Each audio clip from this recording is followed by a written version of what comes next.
이번 시간에는 우리 모듈에 대해서 같이 한번 살펴보도록 하겠습니다. 자, 모듈이요. 모듈이라는 거는 우리 모듈화를 통해서 분리된 그 각 시스템의 각 기능을 보고 우리가 모듈이라고 하는 거죠. 그래서 하나하나의 기능, 그런 것들을 보고 우리가 모듈, 부품, 그렇게 이제 부르는 거예요.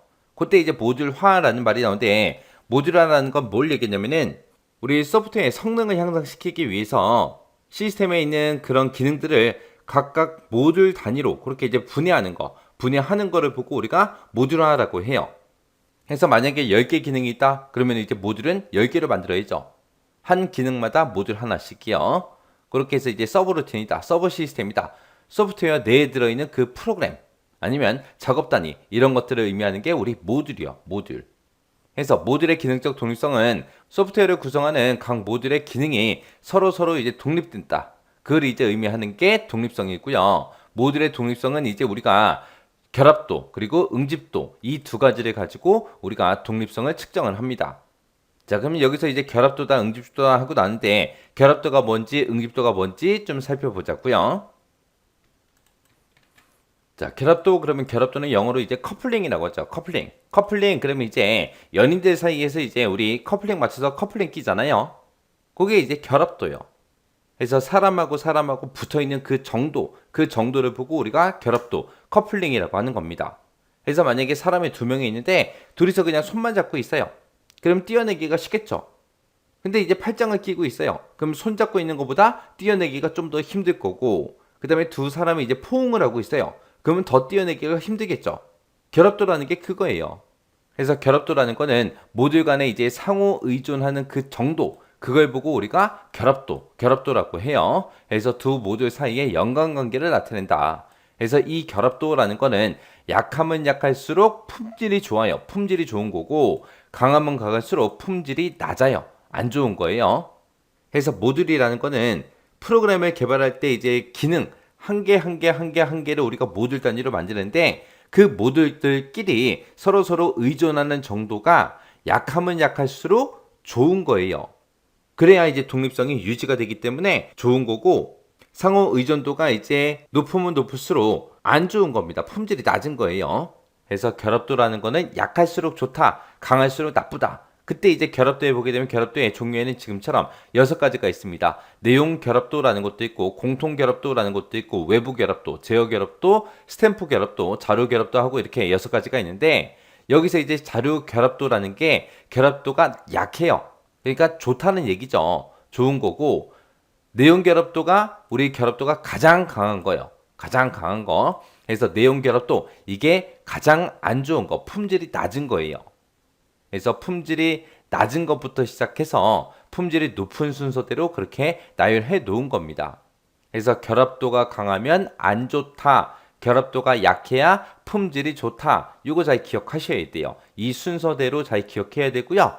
이때 이제 내용 결합도가 뭔지, 공통 결합도가 뭔지, 외부 결합도가 뭔지, 이런 것 좀 이제 살펴보자고요.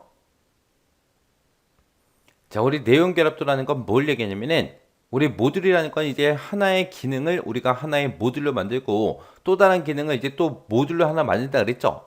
그래서 이런 모듈들은 각각 독립적이다, 독립성을 가지고 있다, 그렇게 이제 표현을 하는데, 이 내용 결합도라는 건 뭐냐면은 하나의 모듈이 있고 또 다른 모듈이 있어요. 또 다른 모듈이 하나 더 있는데, 그때 이제 내부 기능이 됐든 그 내부 자료가 됐든 그런 것들을 직접 참조를 한대요. 직접 참조를 하거나 수정을 할 때 결합도래요. 이게 무슨 말이냐? 한 모듈이 있고 또 다른 한 모듈이 있어요. 그때 이 두 개 모듈이 지금처럼 이렇게 겹쳐져서 그 내부 기능이 됐든 그 내부 자료를 직접 참조한다, 그 얘기예요. 그래서 얘는 지금 모듈화가 돼 있다, 그렇게 이제 볼 수 없는 거예요. 그래서 이 내용 결합도가 최악이에요. 최악. 그래서 얘가 결합도가 가장 강한 거고 품질은 가장 낮은 거예요. 그 다음에 이제 공통 결합도요. 공유 결합도. 얘는 이제 공유되는 그 공통의 데이터 영역을 여러 모듈이 이제 사용할 때 그 결합도를 얘기한다라고 했는데, 이게 무슨 말이냐? 만약에 여기 이제 모듈이 하나 있어요. 자, 여기도 이제 모듈이 하나 있습니다. 그리고 여기 데이터 영역이 있는데, 이 데이터 영역이 만약에 537번지라고 하자고요. 이 데이터가 들어있는 그 영역에 이제 100이라는 값이 들어있어요. 그때 이 모듈에서도 이 데이터 영역을 사용하고요. 이 모듈에서도 이 데이터 영역을 사용해요. 근데 원래 여기에는 100이라는 그 데이터 값이 들어있었는데 이 모듈에서 이 데이터 값을 만약에 300으로 고쳤어요. 그때 이제 이 모듈도 그 데이터 영역을 사용하려 갔더니 100은 없어지고 300밖에 없죠. 이 300을 그냥 또 갖다 써야 돼요. 이렇게 이제 공통된 그 데이터 영역을 여러 모듈이 같이 사용하는 거. 그걸 보고 우리가 공유 결합도라고 이제 그렇게 불러요. 그러면 얘가 이제 값을 어떻게 바꾸냐에 따라서 얘도 그 바뀐 값을 쓰죠. 그래서 얘도 이제 결합도가 강한 거예요. 자, 그 다음에 이제 외부 결합도요. 외부 결합도라는 거는 외부 이제 변수, 외부에서 있는 그 값을 같이 사용하는 거예요. 그래서 어떤 모듈에서 선언한 그 데이터 변수가 있어요. 그 변수를 외부에 들어있는 그 다른 모듈에서 참조하는 걸 보고 얘기합니다. 그럼 만약에 이쪽에 있는 모듈을 A라고 하고 다른 모듈을 보고 만약에 B라고 했을 때 A라는 곳에서 만약에 변수 X의 값을 만약에 100으로 선언했어요. 그러면 그 100을 또 이 B라는 모듈에서 또 참조하는 거예요. 근데 이 A라는 이 모듈에서 X의 값을 만약에 200으로 바꿨어요. 그럼 얘의 값도 바뀌겠죠. 해서 이 외부 결합도가 강한 편입니다. 그 다음에 이제 제어 결합도요. 자, 제어 결합도다라고 하게 되면 얘 뭘 얘기냐면은 만약에 이쪽에 이제 정렬하는 기능을 가진 그런 함수가 있다고 생각을 한번 해보자고요. 자, 정렬하는 요 함수인데 이 정렬할 때 이제 우리 보게 되면 이제 오름차순이 있고 내림차순이 있죠. 자, 오름차순이 있고 내림차순이 있는데 이 오름차순하고 내림차순하는 요것도 하나의 이제 모듈로 되어 있다고 생각을 한번 해보자고요. 그때 이 정렬하는 이 함수에서 여기서 이제 옵션을 제어 신호를 이제 이쪽으로 보내는데 그때 제어 신호를 1로 보내면 이제 오름차순을 하고 2를 보내면 이제 내림차순 해라. 그렇게 이제 만들었어요. 그러면 이 정렬하는 이 함수에서 1이라는 값을 이제 보내게 되면 이제 오름차순을 수행하고 2라는 값을 보내게 되면 이제 내림차순을 수행하고 이런 관계를 보고 우리가 제어 결합도라고 해요. 그래서 어떤 모듈이 다른 모듈의 내부의 논리적인 그 흐름을 제어하기 위해서 제어 신호가 됐든 제어 요소를 전달하는 그런 결합도를 보고 얘기한다. 해서 정렬할 때 1이 됐든 2가 됐든 그런 제어 신호, 제어 요소를 이제 다른 모듈로 이렇게 전달하는 거, 그걸 보고 이제 얘기하더라. 그래서 지금 이쪽에 있는 모듈에서는 이 함수에서 어떤 제어 신호, 어떤 제어 요소가 전달이 되냐, 거기에 따라서 이제 상황이 바뀌는 거잖아요. 얘를 할지 그게 바뀌기 때문에 이 결합도도 강한 편에 속합니다. 그래서 얘도 이제 품질이 그닥 좋은 건 아니에요. 그 다음에 이제 스탬프 검인 결합도요. 얘는 뭘 얘기하냐면은 만약에 이런 형태의 배열이 있다라고 가정을 하자고요. 자, 이런 형태의 이제 배열이 됐든 레코드가 됐든 이런 것들이 있을 때 여기는 이제 A가 들어있고 여기는 B가 들어있고 여기는 C가 들어있고 여기는 D가 들어있어요. 그리고 이제 뒤에 두 칸이 있는데 자, 여기는 이제 하나의 모듈, 요 모듈에서 이제 데이터를 사용하는 거고 그 다음에 이쪽에 있는 빈 칸, 요거를 이제 계산할 때는 이쪽에 이쪽에 있는 다른 모듈이 또 사용하는 겁니다. 그럼 얘랑 결합도가 있어요, 없어? 없죠. 그냥 이 자료 구조만 같이 사용하는 거예요. 여기서 이제 어떤 값이 나오든 여기서 어떤 값이 나오든 서로 아무런 관계가 없잖아요. 이런 걸 보고 스탬프 검인 결합도 그렇게 이제 불러요. 그래서 얘는 이제 모듈 간의 인터페이스로 배열이 됐든 레코드가 됐든 이런 자료 구조가 이제 전달이 될 때 그 결합도를 얘기하더라. 그래서 얘는 이제 결합도가 약한 편이에요. 그래서 품질이 좋은 쪽에 들어갑니다.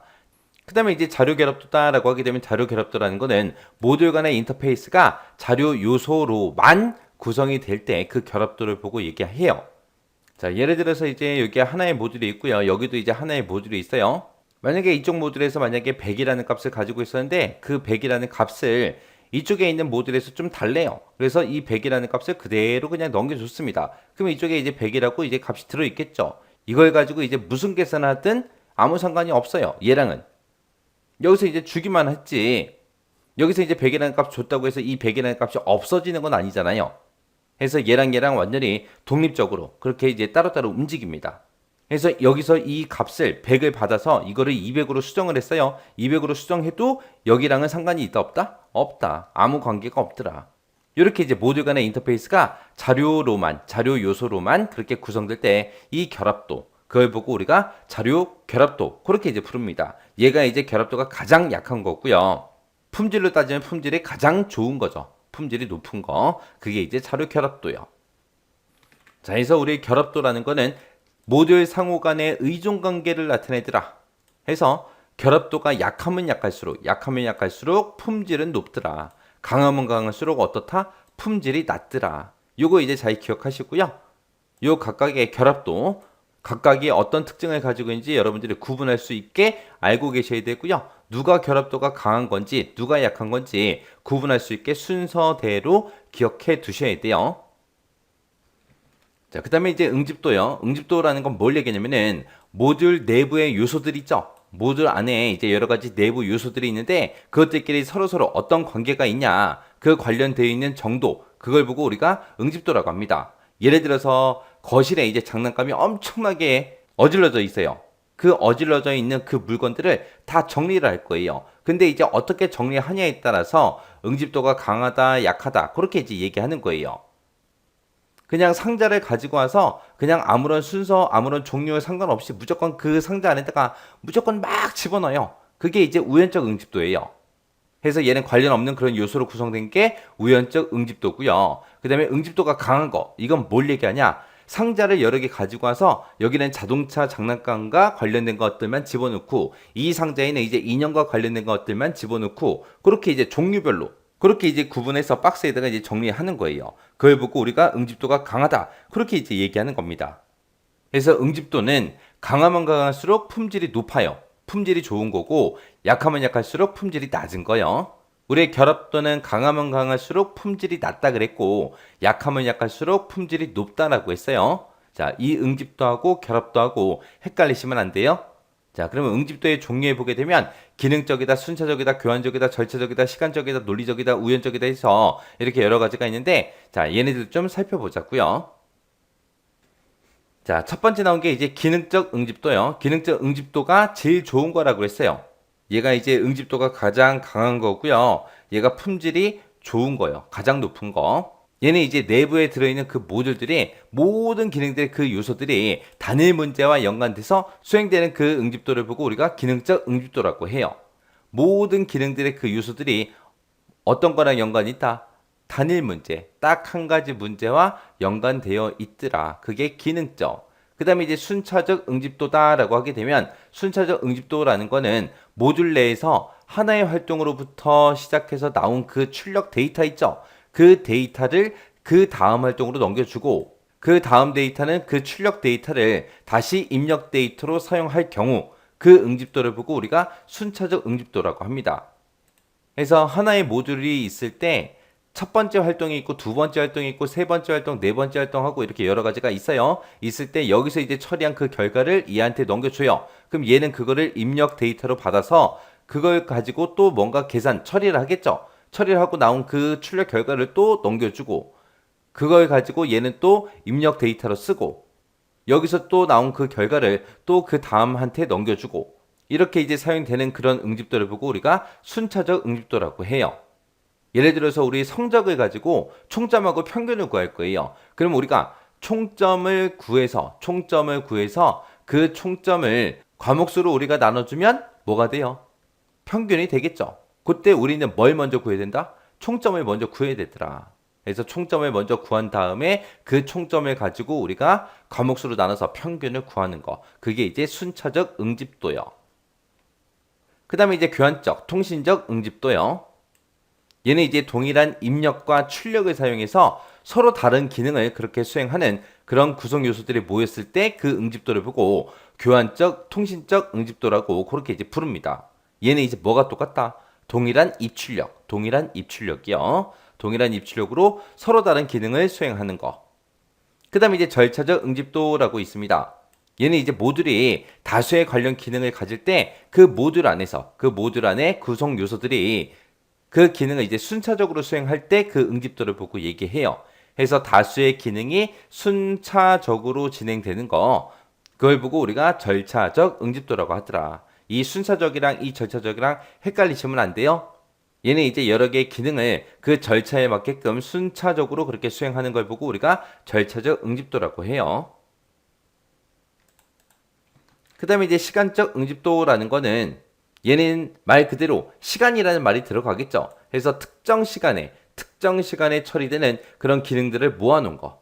그걸 보고 우리가 시간적 응집도라고 하는 거고, 그 다음에 이제 논리적 응집도다라고 하게 되면 얘는 이제 유사한 성격을 갖거나 특정 형태로 분리되는 그런 처리 요소들을 하나의 모듈로 이제 모아놓은 거. 그걸 보고 우리가 논리적 응집도라고 합니다. 그래서 얘는 유사한 기능들을 모아놨다. 유사한 성격을 모아놨다. 그렇게 이제 기억하시면 되고요. 그 다음에 이제 우연적 응집도라는 게 얘는 이제 서로 관련 없는 그런 요소로 구성된 거. 그걸 보고 우리가 우연적 응집도라고 해요.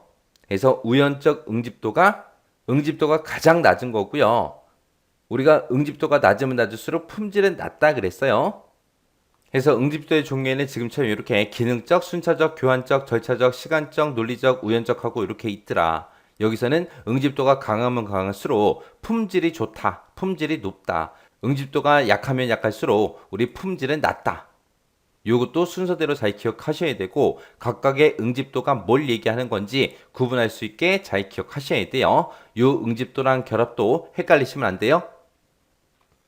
그 다음에 이제 펜인, 펜아웃이요. 자, 펜인이라는 거는 어떤 모듈을 제어하는 그 모듈 수를 보고 얘기하는 거고, 펜아웃이라는 거는 어떤 모듈에 의해서 제어되는 그 모듈 수를 의미하는 겁니다. 제어를 하냐 제어가 되냐 그 차이요. 그래서 내가 가지고 있는 모듈로 들어오는 게 펜인, 그리고 나한테서 나가는 게 아웃이라고 그렇게 이제 구분하시면 돼요. 그래서 여기서 이제 펜인이 높다는 거는 제소형 측면에서 설계가 잘 돼 있다고 그렇게 이제 볼 수 있는 거고요. 그때 이제 펜인이 높은 경우에 단일 장애점이 발생할 수 있어요. 그래서 이제 중점적으로 관리하고 테스트가 필요합니다. 그래서 여기서 이제 단일 장애점이라고 나왔는데, 단일 장애점이라는 거는 펜인이 높은 경우라 그랬죠. 펜인 그러면 내가 가지고 있는 이 모듈로 들어오는 걸 보고 얘기해요. 내가 가지고 있는 이 모듈에 제어 신호가 많이 들어와요. 많이 들어오는데 만약에 정상적으로 이제 동작하지 않으면 시스템 전체가 이제 중단돼 버리는 그런 거를 보고 우리가 단일 장애점이라고 그렇게 이제 부릅니다. 자, 그럼 이제 예제를 통해서 펜인이 뭔지, 펜아웃이 뭔지 좀 보자고요. 자, A라는 모듈이 하나 있어요. 얘는 이제 펜인이 0이죠, 0. A로 들어오는 건 없잖아요. A에서 나가는 건 있어도. 그래서 일단은 펜인부터 보자고요. A라는 걸 기준으로 봤을 때 다른 곳에서 나에게 들어오는 건 없어요. 그래서 0이고요. B를 기준으로 봤을 때는 A에서 내려오죠. A에서부터 시작해서 화살표가 들어옵니다. 들어오니까 얘는 1이에요. 1. 펜인이 1. C도 보면은 A에서 들어오죠. 하나만 들어오잖아요. 선이. 그래서 얘도 1이고요. D도 보면은 선이 하나만 들어옵니다. 얘가 펜인이 1이요.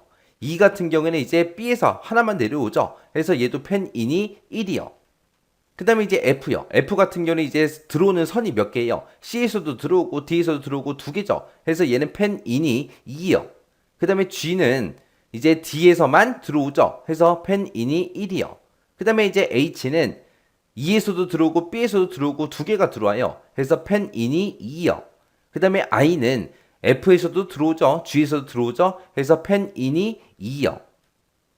그 다음에 이제 펜아웃 좀 보자고요. 펜아웃은 내가 가지고 있는 이 모듈에서 나가는 그 선을 보고 얘기해요. A에서는 지금 B로 나가고 C로 나가고 D로 나가죠. 그래서 나가는 게 3개. 그게 이제 펜아웃이 3이요. B는 2로도 나가고 H로도 나가죠. 그래서 펜아웃이 2이요. 그 다음에 C에서 나가는 건 하나밖에 없죠. F로밖에 안 나가죠. 그래서 펜아웃이 1. 그 다음에 D에서는 나가는 게 지금 F로도 나가고 G로도 나가고 두 개가 나가죠. 그래서 펜아웃이 2입니다. 그 다음에 E에서는 나가는 게 하나밖에 없죠. 그래서 펜아웃이 1. 그 다음에 이제 F를 기준으로 보게 되면 F에서도 선이 하나밖에 안 나갑니다. 그래서 펜아웃이 1이요. G에서 지금 밑으로 내려가는 게 하나밖에 없죠. I로 내려가는 거. 그래서 펜아웃이 1이요. 그 다음에 이제 H는 나가는 게 있어요? 없어요. 그래서 펜아웃이 0이요. 그 다음에 I도 나가는 게 없죠. 없으니까 얘도 펜아웃이 0이요. 이렇게 해서 이제 펜인하고 펜아웃하고 구분하시면 돼요. 그래서 나한테 화살표가 들어오는 게 펜인. 나한테서 화살표가 나가면 나가는 선이 펜 아웃이요. 요거 이제 구분할 줄 알아야 돼요. 자, NS차트요. NS차트라는 건 뭘 얘기하냐면은 우리 여러 개 모듈이 있을 때 하나의 모듈을 가지고 그 모듈 안에서 이제 논리의 기술에 중점을 두고 그것들을 이제 도형을 이용해서 우리가 표현하는 그 방법을 보고 얘기해요. 자, 그러면 NS차트가 일단은 뭔지 좀 보자고요. 우리 NS차트에서 크게 나타내는 게 지금처럼 순차다, 선택이다, 반복이다 해서 이런 도형들을 가지고 우리가 표현하는 거예요. 그래서 만약에 어떤 특정 모듈이 하나가 있는데 그 모듈에서 이제 데이터를 맨 처음에 입력을 받고 그 다음에 또 입력을 또 받을 거예요. 그리고 나서 또 반복을 하고요. 그 다음에 이제 선택 구조로 그렇게 이제 어떤 내용을 우리가 선택을 할 겁니다. 만약에 이런 내용들이 있을 때, 이런 논리적인 기술이 있을 때 이거를 이제 이런 형태, 그림을 가지고 우리가 표현하는 거예요. 그래서 이 내용들을 우리가 이런 그림으로 우리가 도형을 이용해서 표현하게 되면 지금처럼 이렇게요. 그래서 여기서 맨 처음에 이제 입력해라. 그 다음에 두 번째 이제 입력해라. 그 다음에 이제 반복이 실행된다 하고 여기에 이제 반복이 이제 지금 표시가 된 거죠. 그리고 반복이 끝나고 나면 이곳에서 뭘 해라? 선택해라. 그렇게 이제 우리가 도형을 이용해서 표현하는 거. 그걸 보고 우리가 NS 차트라고 그렇게 이제 불러요. 그래서 요 NS 차트를 보고 우리가 박스 다이어그램 그렇게 이제 부르거나 아니면 이제 채핀 차트 그렇게 이제 부르기도 해요.